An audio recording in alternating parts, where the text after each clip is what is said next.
ئێستا دەرفەتێک هاتۆتە پێش بۆ کۆتایی هێنان بە کێشەی نەدان و دواکەوتنی موچە، بەڵام دەوترێت کەسانێک بەناو بەرپرس لە هەرێم کە بەرژەوەندیان لەوەدایە دۆخەکە هەر بەم جۆرەی ئێستا بێت دەیانەوێت لەمپەر بخەنە بەردەم ڕێکەوتنەکانی هەرێم و بەغدا.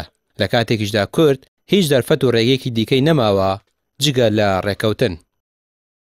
بژاردەی دروست بۆ خەڵکی کوردستانەوەیە ئێمە ببەستێنەوە بە شارەکانی تری عێراقەوە بە بەنزین و کوردستان بەمە لاواز نابێت، کوردستان بە گەندەڵی و بە تەنکەری نەوت و بە قاچاقی لاوازە بێت، کوردستان بەوە لاواز نابێتەوە هاوڵاتیەک 450 هیوادارین تێک نەدرێت. بۆ ئەمە ئەڵێم بەڕێزان خەڵکێکی زۆر هەیە ملیۆنان دۆلاری ئێستا لە تەنکەرا دەسەکەوێت کە باسیەکە ئێستا ئامادەیە راپۆرتێ بکات بە 5 ملیۆن دۆلار بۆی ئەم اتفاقە تێکچێت. چۆن کاکە دوێنێ کەناڵی میدیایی هەبوو هەڕەشەی لە عێراق کردووە، ئاخر ئیشی کەناڵی میدیایی وەیە هەڕەشە بکە هەر تەنکەرێک کە ئەچێتە بازگەکە بە هەر بازگەکە تێپەڕە بێ 500 دۆلاری سەرانە لێوەرەگرێ بۆ حکومەت نییە کە ئەڕواتە خاڵە سنوودیەکە چه ئیبراهیم خەلیل بێت چ باشماق بێت چ پەروێز خان بێت بڕواتە دەرەوە 1400 دۆلاری بەناوی کۆمپانیاوە بۆ مەنەفێست لێوەرەگیرێ.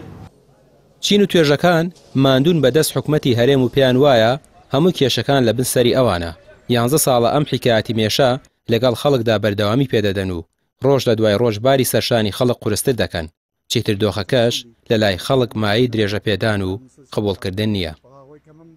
ئێمە هەر لە زوو هاوارمان کردووە کە حەلی کێشەی هەرێم و حەلی کێشەی موچە عێراقە، چونکە عێراق تۆ بەشێکی لە عێراق هەرێم بەشێکە لە عێراق دەبوو هەر زوو ڕێکەوتنیان بکردایە. ئەگەر بڵێن تاوان و هەڵە تاوانی عێراقە ئێمە زۆر جاروتمانە بابێن لەسەر تەلەڤیزیۆن بەرپرسانی بە تایبەتی دارایی هەردوولا بێن بە شەفافانە لە بەرچاوی خەڵک گلەی و قسەکانی خۆیان بکەن لەگەڵ یەک بۆی بۆ میلەت دەرکەوێکی هەڵی هەیە، چونکە هەر کەس لە جانبی خۆیەوە دیفاع لە خۆیەکە و هەڵە و تاوانەکان بە سەر بەرامبەرە.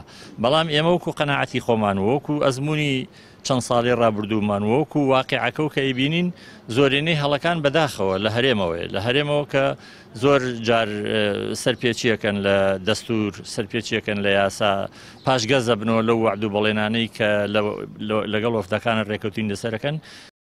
نزیکەی 70 ڕۆژە موچە نەدراوە. چەند ڕۆژێکی کەم دەرفەتیش لە بەردەم هەرێمە بە داواکاریەکانی عێراق ڕازی بێت. ئەگەر پێچەوانەکەی بێت هەرێم و خەڵکەکەی دەکەونە بەردەم مەترسیەکی گەورە و ئۆباڵەکەشی لە ملی بەرپرسانی خەمسارد و شکست خواردووی هەرێمە. ڕامیار عوسمان، کەناڵی پێام، سلێمانی.